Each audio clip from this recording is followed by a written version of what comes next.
Hey everyone, welcome back to the Buy Your Kids a House podcast. Again, my name is Matt and this is Andrew. And in this one, we're going to start into the concepts of the book itself. And for the first main topic we want to go over is your budget, because if you can't maintain your budget, how the heck are you going to be able to put yourself in your savings for your own retirement, for buying your own house or buying your kids a house if you can't maintain a budget?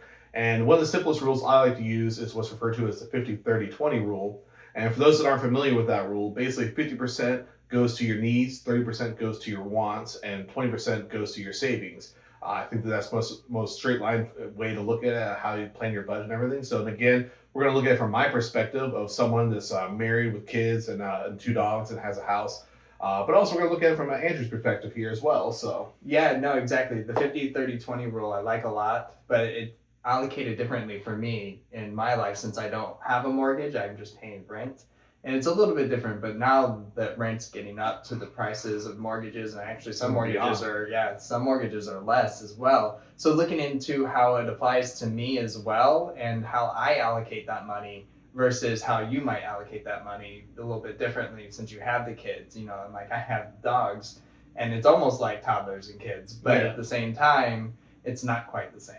Yeah. So looking into all the different things that I budget for versus what you budget for and what works for either of us. Yeah, and again, try to also look at it in a different income brackets, not just our income brackets, but looking at like a national average of around 60 grand a year, 80 grand a year, 100 grand a year, even 200 grand a year, and seeing how that difference of breakdown looks at, and so we can see what maybe you should be living at what classifications of your car, your mortgage, your rent, and are you living within your means or not. So let's go ahead and start to dive into it. All right, let's go.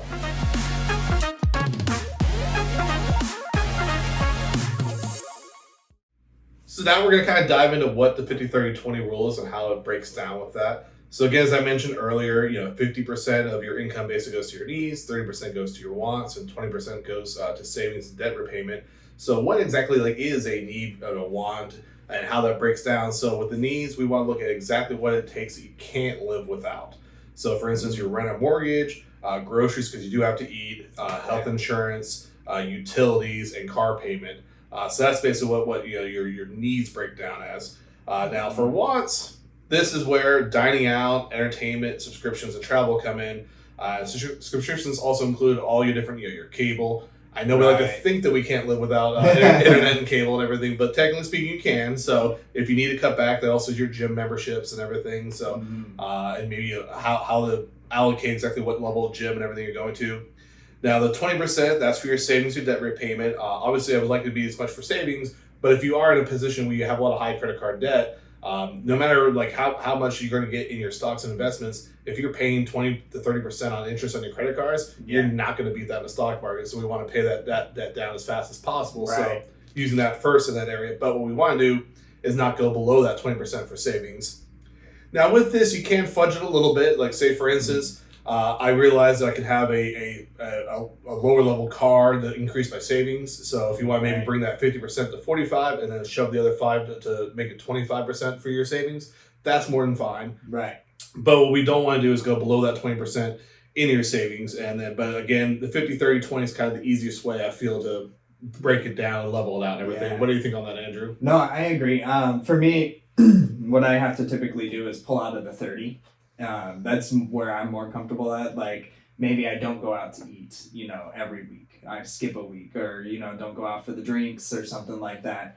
I actually have gotten rid of several of my subscriptions for streaming just because it's like, okay, that's a $15 subscription. That's a $15 subscription. That's a $25 subscription. That right there, a month alone is costing me $40-$50 just in 3 to 4 subscriptions. And now everyone has their own. So I typically just grab from that and just put aside what I want for a little bit. That way I can still continue to save. And then I can allocate that toward if I need, more groceries or if I want to put more into savings as well. It's typically how I pull from that as well. Yeah, and definitely the 30% definitely is one of the biggest areas to cut. Plus, it's one of the biggest areas to realize that you're overspending on. A lot of times when I sit down with people and start going over their budget, I'll ask them how much do you think you're eating or eating out or dining out or going to movies, and they'll say I'm only spending $400 a month on this, and then we pull up their previous month's statements and everything, we'll see that number is actually double or even triple that amount. Yeah. Because a lot of times people don't realize how long a month actually is. Mm-hmm. And, 30 days, if you're spending an extra even $20 a day, that's $600 a month gone. And a lot of times people don't realize how quickly that adds up. Right. Because especially, I feel like today you can't even breathe for $20. So.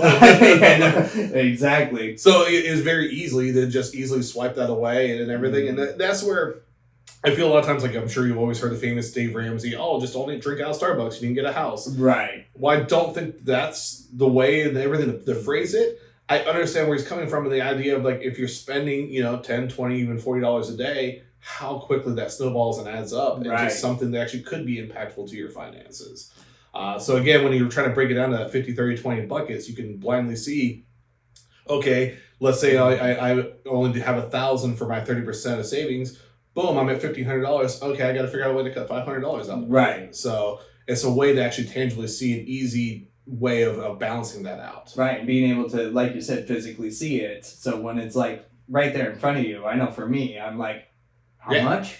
How much did I spend? Like when you go back and you actually break down the budget. And that's why that's also important to do. Write it down, write out your budget and things like that for this specifically, is because once you see it and you see where the money's going, it's a little bit easier to be like, okay, I can back off a little bit on the specific areas. And it also gives you some good ability planning because under, again, that 30 for fun, you can plan like longer term purchases on things. Like as I mentioned, travel in there. Well, if you have a big trip, let's say a summer vacation trip with your family, it doesn't go into that 1 month's budget. You can spread that out over the course of your entire year. Right. Now, with that in mind, you do have to plan a budget for it. We've had coworkers, some which that I know very well, that basically would go on a trip every month, maybe it seemed like almost every other week, and then they would be shocked of how broke they were and everything. It's like they complain at work all the time. Like, oh my God, I'm broke. I'm like, didn't you just fly to Europe? Didn't you just fly to California? Yeah. Didn't you just go to whatever music festival? Didn't you just see Adele over in Vegas? Like, there's just constantly all these things that cost hundreds or thousands of dollars to do. And they don't realize like, life is expensive. Like, life is expensive. It's also really expensive when you're flying everywhere all the time. So I'm not saying not to have those experiences, but again, you do need to take into account within your budget and within your means. Right. And if it's something like that where you save up for it, take that money and put it into like a side pot, to like have that once a year trip or something like that, but like constantly taking all of your income and going on trips, eating out, buying whatever you want. It's just a hole to dig that it's hard to get out of. Well, again, like if your trip, let's just throw out a number of $6,000 for the trip, then that's $500 a month. Mm-hmm. You can then, plan that out over the course of a year, having that 500 budget be in there every month. Right. So you can plan for that bigger trip with it being within your budgetary means, or at least knowing for it.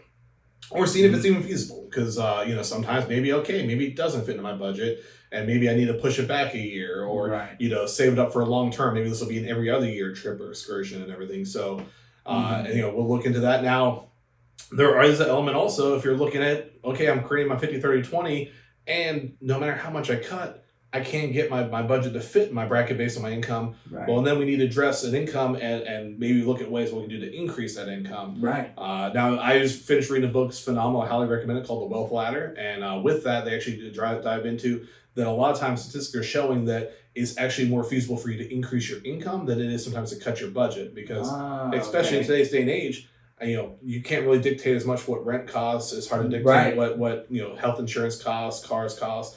Those prices are relatively fixed within a certain means. But like if your budget can't get below that point, then we need to look at how to increase our budget so that we can afford those basic necessities and then beyond. Right. So absolutely. It's good stuff. Yeah. So we're going to dive in a little bit now of what that 50, 30, 20 breakdown would look like at different income levels, and how and then you yourself can look at seeing based on what your income level is, where you fit at this. So the first area of an income we're going to look at is the 40 income area and everything. So we're going to break down what that actually looks like within that budget of 50, 30, 20. So with 40 grand a year, you're taking home about $2,700 a month. So for the needs bracket, that's $1,350. For wants, that's $810. And for savings, that's $540. Now, I know those numbers seem awfully low at that point. People are already screaming and probably back at us like, how the heck do I even afford rent at $1,350? Show me even rent for that much. My car payment's over half of that. And again, I'm not trying to highlight the aspect of that you need to be able to cut your budget at this point. This is more so the area showing that maybe this is where we need to look at what we can do to increase your income to get you out of that point where like maybe adding on, an extra job, a side gig, a side hustle, making your own content, things along those lines, things to help increase that income. Bettering your skills, going back to school, doing what it takes to get outside of this aspect, because if the area that you live in cannot fall into this budget, then we need to figure out a way to help get you out of that point. And there might be tricks also, like maybe like if I work in a major city, maybe I need to live a little bit outside of the city, where rent or mortgage might be a little bit less until I increase my income. A longer commute, if you're in an area that has better public transportation, using public transportation instead of needing a car, other avenues and everything to fit under that 50-30-20. And by means, I would still mean it's not going to be easy, but we want to look at what we can do to fix in that area. So again, like if you want to dive into what it would be like even in your thoughts on that? like when we started looking over these numbers, I was like, oh my goodness, that's what it is now, because like we live in Central Florida, so like things have skyrocketed. So looking at this, like there's no way I could live off of $40K a year here in this area specifically. So, and I'm single, like I only pay for groceries for one. I'm just here, by myself. Like the electricity isn't as much as it would be with a house or with kids, with the water, the electric, things like that. And so like just my basic needs, this wouldn't even cover. So looking to, like you said, increase the income, not just try to budget down to this, because there's no way, because if your needs are higher than what you're making, it's not going to fit in for sure. No, and that's, maybe having also roommates, things might help some, but at the end of the day, it is very difficult, at least in the Orlando market area, to fit under that. And we'll talk in future episodes showing things on a national scale, but I think for the most part, I'm going to say safely every major city living off this income level will be very difficult. Now that might be different in rural areas, and other parts of the country that aren't part of the major city groupings and everything. But at least from my experience in the major cities, the income level of it would be very, very difficult. Very difficult. And obviously, we still want you to have a savings and get out of that. But this is where I understand where people struggle living paycheck to paycheck, because they're looking at there's nothing more than I can cut. Right. There's again, going back to the wealth ladder book, the different levels of wealth he has. The first level is 10,000 or less in savings, which is basically where you are scraping by, and there's nothing left to cut because you are already very conscious of when you go to the grocery store what you're buying. You're trying to get things as cheap as possible. You're making the meal stretch a little longer. You're getting a lot of cereal and ramen at the store for cheaper to try to help stretch out those meals. And you maybe have a car that you got used, that has a little extra mileage on it and everything, just trying to at least get to and from work. But again, sometimes it may end up costing you more in the long run, because a lot of those times you need a lot of maintenance and repairs on those vehicles. So that the struggle, that cycle, and then if anything pops up like a major medical emergency or anything, what do you do at that point? Right. At that point, you're kind of just like SOL, like stuck in the mud. Yeah. So again, on that budget area and everything, what we're looking at first is maybe not necessarily what you can cut from the budget, but what can we do to help increase your income? Because that should be your first focus at this level. Now, do what you can to get by, right? But we need to look at what we can do to increase your income to get you out of that bracket area. No, exactly. So that's something what I would feel is for that. And I say 40 grand, but it also goes in that 60 grand. So that whole kind of 20 grand area and everything. But like if that's where you're at, we need to look at what we can do to get you above that point. And that should be your first focus before trying to necessarily, doing as much as stash away for the future, is what can we do to get you out of that income bracket. I know, exactly. Like look at a second part-time job, or even like driving for DoorDash or Uber Eats sometimes is a good way to go. It's not a lot, but at least it gets you an extra $5,000 to $10,000 a year. That's something. Yeah, absolutely. Yes, something along those lines. At least doing a couple different of those types of side hustles, side gigs, and things. Maybe try things out. Like there's websites like Fiverr that you can go on there and do a lot of different pickup gigs. A lot of those you can do in late night hours or wherever it fits in with your time. Yeah. Whatever it takes to try to increase that income, because that should be the first focus in that group. So. Right. To be able to, very minimum, to be able to meet the needs at the minimum, and that's scraping by, like you said, especially based off of the book. It's you're barely scraping by if you had the 10,000 savings, and we work with a lot of people that don't even have that. No, definitely not. So yeah. Okay, so I think that covers kind of that 40 to 60 grand area. So now we're going to go diving into the 80 grand. All right. So now we're going to go over the next income level that we're covering, which is roughly 80 grand a year, or about $5,200 a month when you're taking home. Mm-hmm. So in the needs category, again, that's 50%. That's roughly $2,600 a month. For the wants, which is 30%, that is $1,560 a month. And your savings is roughly 20%, so that's $1,040 a month. So at this level, you're finally getting a little bit of breathing room. You can finally afford a mortgage or rent in a decent area. Mm-hmm. You can handle 1 or 2 car payments and still have a little room for savings. So you're finally in the kind of the we made it category, Right. which can also be dangerous. So. No, absolutely. Because I mean, once you hit like that level, you start getting comfortable. You're like, okay, now I can afford the things more that I want, and then that the want section quickly jumps, because then you fall under that whole trap of, okay, this person has this, I can afford that right now. And this person has that, I can afford a new car right now. That's fine. Not thinking about insurance is going to go up, because now you have to have it, minimum full coverage. Yeah. And then your car payment goes up. Your interest rates right now are insane. So, and then let's not even talk about late night Amazon. Late night Amazon is also a cruel mistress. The stack of boxes. Yeah, yeah, exactly. And it's just one of those. You're like, oh, I do have the money right now, but what happens? Month, weeks, days later, once you start making that money and it's nothing, and you have to go and pay rent, you're like, how am I $100 short for rent? Wow, let's look back at what we spent, because like you said, you feel this ease and release of comfortability, and then it's just like, oh cool, I can just do whatever I want now, which is not the case of what you should be doing. I have fallen guilty of doing the same thing myself, though, so like I'm right there guilty of that. Well, it's definitely the thought of, quote unquote, trying to keep up with the Joneses. Like, if you're driving to your new job and you're seeing nicer cars parked next to you, whether, let's say luxury brands like Mercedes, Lexus, BMW, things like that, you might feel inclined like, oh, I need to trade my car in and match that level. Right. Or if you're with coworkers that are talking about like, oh, I just went on this big trip or meeting out here or experiencing these things, you feel like, well, they're getting paid the same than I am or whatever. Why am I not leading that way?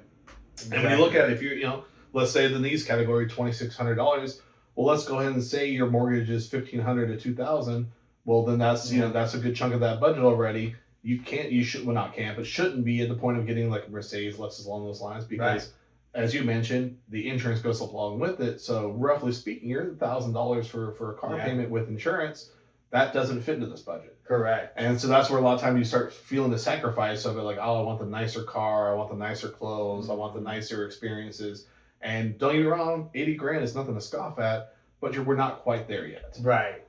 We want to still grow and put money away and live within our means, and not fall into the trap of like, ooh, now I have a little bit extra, I can spend it out that way. So it's it's important, like, do I really need that versus is this a want that I could postpone for now? And again, this is where I think if you take your monthly budget and stack it into those 3 categories and see where it adds up, can be the big eye-opening experience of realizing that you should or shouldn't in that area, both for the needs and the wants. Because again, a lot of times your rent or mortgage dictates where that falls into. Well, you still only have $2,600 to play with, which is still nothing to scoff at, but you're not necessarily rolling in it yet. Right. And this is where, going back to the wealth ladder, you might be where the area of wealth where he calls it grocery rich. Which is basically you go to the grocery store and you can finally get whatever you want there, even organic food, things like that. You're not worried about cutting that, but you're definitely not car rich, mortgage rich, rent rich at that point where you can just still get whatever you want in that area. Right. And that's can be a very difficult thing to realize. I think and then also even with this, which we'll cover in that, a lot of times when you're in this category, another thing's going to creep in. Kids, sports, and activities we've talked about, which might take a huge area of that wants area. So again, you got to plan for those things as well.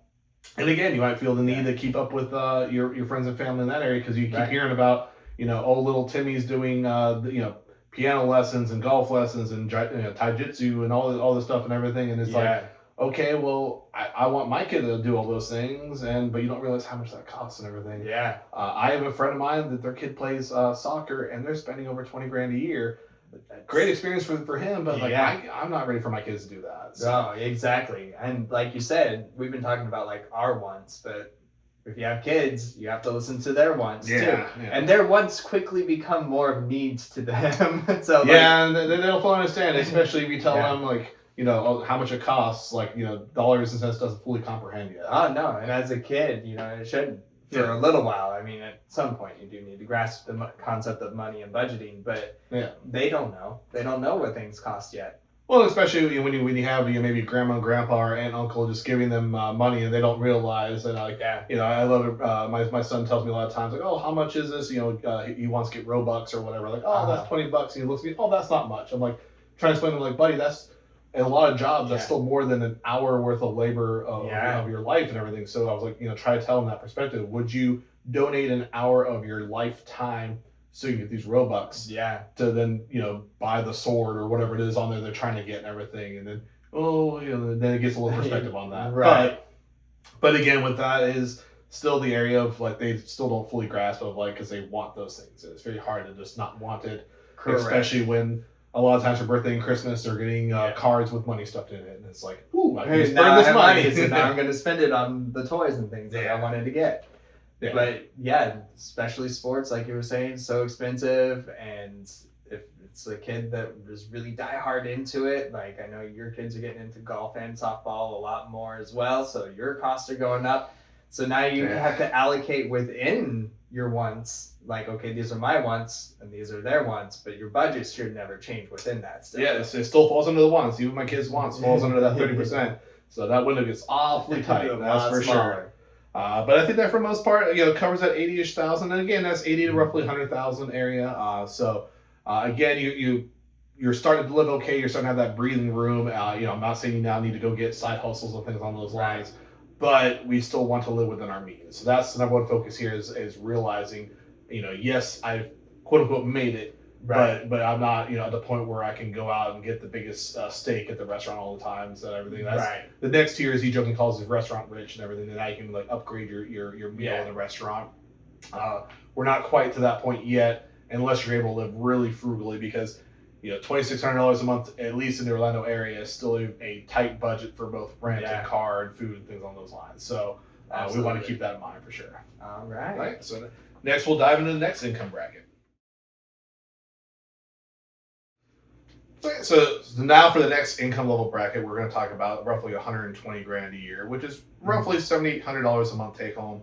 So again, in that needs category, the 50%, you're looking at about $3,900. The wants, 30%, $2,340. And the savings, 20%, $1,560. Now in this area, you're starting to now be what we jokingly call the restaurant rich. So now you're in the area where you can like kind of upgrade a little bit what you're eating, things along those lines. But still within your means, but we can now look at expanding areas of your Roth IRA, your 401k. You can now take vacations necessarily without going into debt as much because you're able to afford within those wants and savings category. And this is definitely the area that you want to look at maximizing those 401k. If your company offers a match, things along those lines. Your Roth IRA, the max you can take out each year, because you're now at the point also where you can like try to help maximize your tax savings as well, because you're now at a point where your taxable income brackets are getting higher and higher. So if you're able to pre-deduct your 401k, get you underneath the tax bracket, does that savings actually help offset that tax burden? Your Roth IRA can be done after tax, but also you do need to start contributing now before you get in too high of an income level, because there are cutoffs of how much income level you have for contributions and everything. But you can now try to really look at maximizing those areas and have a little more breathing room within your normal lifestyle thing. So like just looking over 120 a year, that's comfortable. Like you were saying before, like restaurant rich, you're now getting to the point where you're not having to worry about any of the other stuff as much, but still keeping in mind with the budgets and stuff like that. But for the savings, once you get to that certain like a point of that, having just like an auto withdrawal right into a savings account where you don't even see the money, or even acknowledge it exists, it doesn't put a dent in your budget, it just takes it completely out. That way you're not having to look down and break it all down to get all of that put into your savings account. So I like that a lot, because I know a lot of things just do an auto draw, and I know 401k for work and things like that, that's automatic out of a paycheck as well. But having a match option is really nice, especially if the company matches at least the full amount.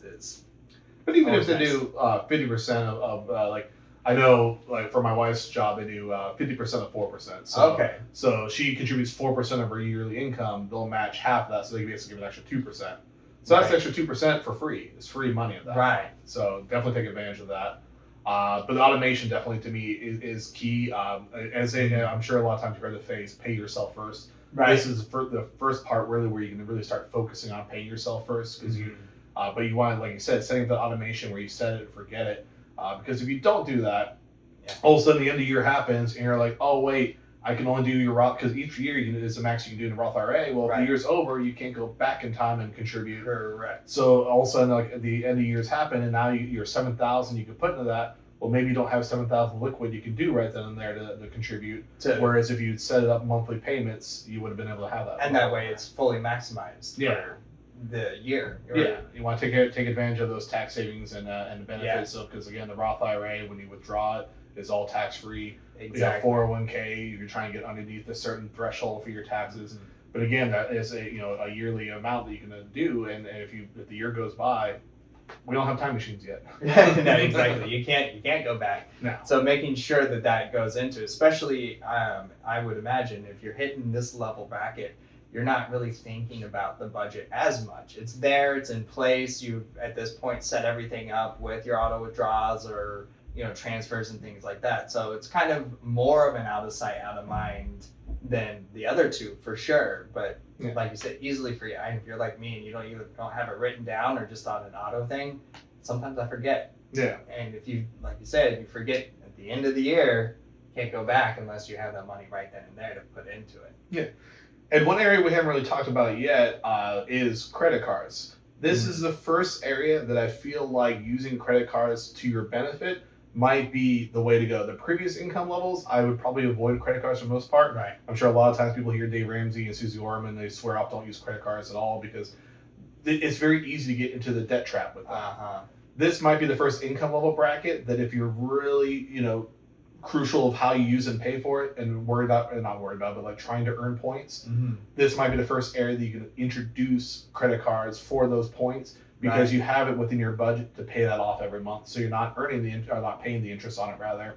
Exactly. So you can start trying to earn those points for travel, for food, for dining, for other experiences, because it does fit within your budgetary needs and you have that, as you mentioned, like, your budget's a little wider, easier to use in that aspect. So rather than possibly getting into a debt trap, this is maybe the first area that you can look to introduce your American Express Platinum, your Chase Sapphire, those credit cards that get some pretty good redemptions, and use those within your budget for food, dining, travel expenses, with the idea that you'll instantly pay them off and then earn those points. Yeah, exactly. And I mean, and that price bracket also helps to allocate the yearly fees of a lot of these credit cards too, so that you're able to still afford, because if you can't afford the yearly fee, you shouldn't have the credit card. No, you can't afford the fee, or if it doesn't benefit you. Correct. Because again, like the Amex Platinum is $600-$800 a year, whatever the level is currently. But with that, like if the benefit doesn't offset the cost, then why bother? Right. And then a lot of the other ones, can be still in the $300 to $400 range on a year for their fee. And again, you got to look at it like, do I actually benefit from that fee? And then the credit cards below that don't have as high of a fee.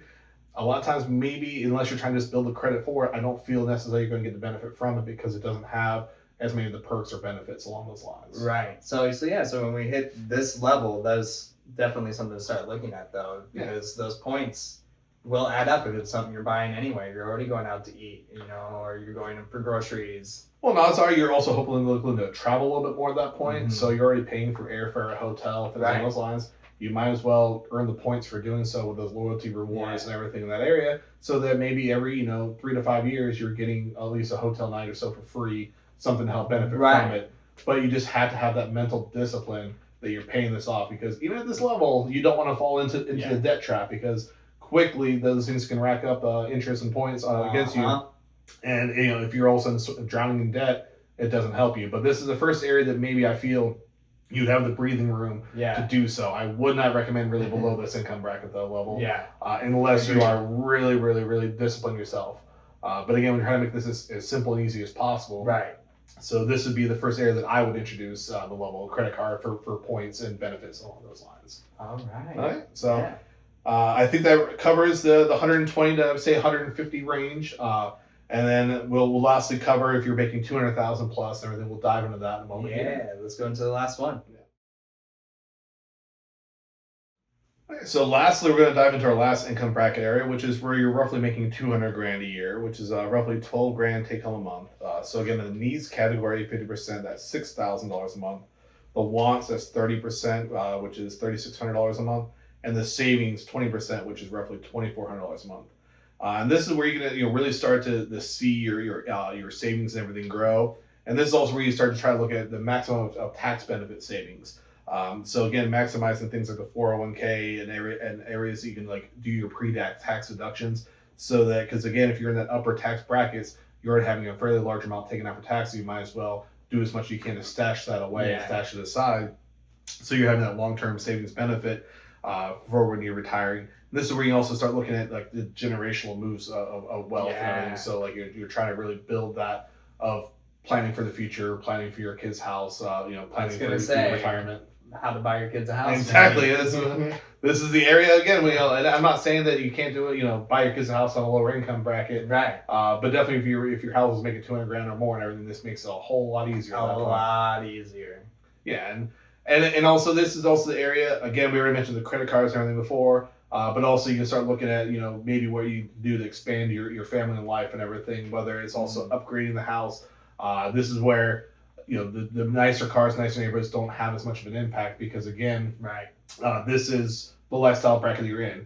Now, I'm not saying you have to go out and go buy a luxury car, but I would say 150, 200 grand income level wise is where now it becomes a little more feasible and everything. Where you're looking at seeing if it fits under your budgetary needs and everything. So, and I'm not saying you need to get like Bugattis or anything like that. We're not talking about that level and everything, but like if you could easily get your Lexuses and your BMWs and your Mercedes, and it not be as much of a financial burden on you with that. So, well, no, exactly like you were saying, like a car payment for something like that with insurance is easily $1,000 to $1,200 at least sometimes. So having like your wants be in the 3,000s. With this bracket, that doesn't even affect you. You don't even necessarily think of it. But yeah, what a crazy time it would be to be able to set up, be able to make that amount of money, to be able to set up for the future and be able to allocate more to the savings or invest it now, invest it into homes or real estate or something, like that has value to it that will continue to hold, because land relatively holds its value overall. But yeah, it's something to just set up, not for your future, but your kids' future and possibly even grandkids, No, this is definitely, as they say, this is where you want your income producing assets. Whether that's through your normal investments, like your 401k, Roth IRA, or your other traditional investments, or like you said, real estate, things along those lines. This is where you start looking at actually putting real money away to build that, to have it then paying you. And then once you hit whatever that threshold that you feel you need for retirement on, which we'll go over in another section of how much you need actually to retire on. When you hit that benchmark goal, game over, you won. So exactly. Which is what we all want, So, so with that, you're able to then stash away a lot more, live within your means, and again, $6,000 a month for your needs. Most mortgages in our Orlando area, you're looking at about $3,000-ish a month. If you're doing the nicer car, $1,000-ish a month. Let's say your wife needs a car too, or your spouse, whoever it is, that's another $1,000. So like you're living comfortable within that range of fitting those areas without it being as much of a thoughtful impact of like, oh man, can I get this level? Am I able to do this? So at least you're getting a lot more opportunities in that area. And also in other areas, you can also start looking now maybe charitable donations and everything. So. Again, as I mentioned with tax benefits, charities are also write-offs and everything as well. Obviously, you should do it all the goodness of your heart, but also there is a tax benefit to it. And if you're looking at I'm $2,000 from the threshold of the next tax bracket, well maybe I donate that $2,000 and get under the tax bracket because again most of that $2,000 would go away to whatever the tax level you're at. So if you're at the 35% tax bracket, if a third of it's going to go away anyway, I might as well help out a good cause that I care deeply about. So looking at those areas of where you can make an impact on your community and help lift those up that maybe need a little help and everything getting where they need to get. And obviously if you're at this level, relatively speaking, you've been a little more blessed in your income in your life, and Absolutely. passing those blessings on to others that haven't quite gotten there yet, and giving them a helping hand. And it helps you on your taxes as well. Yeah. We all like saving I was going to say, taxes. it's a win-win.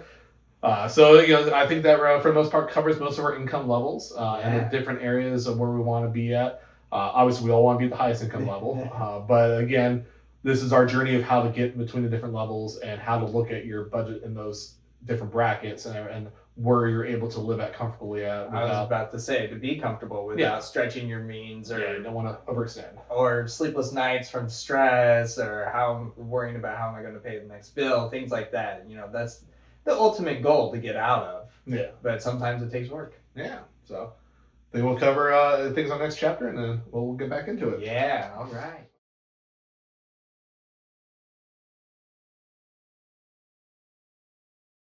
So wrapping everything up, the different brackets of pay and the 50-30-20 rule, and looking at that and how it allocates. It's just a starting point, though.